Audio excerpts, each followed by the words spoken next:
This video is going to show you how you can use IXL to help review for the MCA reading, math, and science tests. So we're going to take a look at math first of all. Here you can see we have third grade math, and these are the different standards or main areas that will be assessed. And so we're going to start with number and operation. If we look here you can see the standard and then the benchmark. And here you can see the different activities that tie in with the different areas within that benchmark. All right, so I'm going to scroll down just a little bit and see that in rounding, 4 of the different activities in this particular benchmark have been assigned and practiced by students, and that's indicated by the graph showing here. I do see that we haven't done any estimating differences or comparing using estimation. So those are activities that I might choose to actually star and then assign to my students. So you can assign through Google Classroom or however you're used to doing that, or you can click the star. And if I click the star, then you're going to see I'll click this one and this one.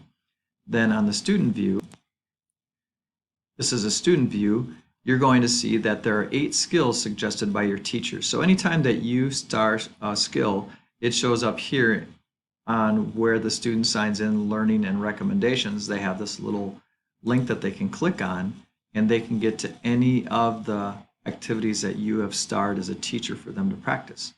So here we have that estimate differences up to 1,000, okay, and solve inequalities using estimations. If they click on that link, it takes them right to the activity and they can get started with it.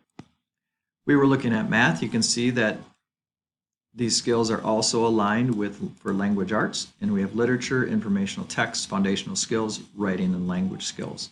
So here you can see in reading literature, right now there are 5 different activities that my class has practiced this year, and then I've starred another activity for those students to practice. And once again, that's going to show up in that starred area for the students.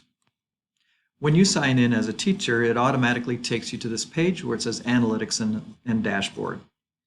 To get to the state standards, we're going to click on Learning, and then we're going to go to Skill Plans. If I scroll down just a little bit, I'm going to see state standards here, but before I click on that, I want to change this to all subjects, and then I can change it to my grade if I wanted to.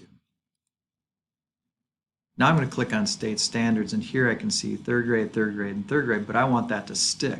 So for that to stick, I can click on this little drop down, and I can choose to pin that. And now I'm going to do the same thing here for language arts. And most schools do not have science, but students can do 7 problems in science before it doesn't allow them to do that anymore. So these are now pinned. So if I go back and I refresh this page, you can see that my skill plans are going to sit right up here, along with you can pin your books that you're teaching from. Now I can click on this link here. It's going to take me to math. I can choose geometry and measurement because I think I might need to work on that. And now I can go ahead and I can star any of the activities that I want my students to do. So now when I log in as a teacher, at the very top of the page, once again, it'll come into Analytics and Dashboard.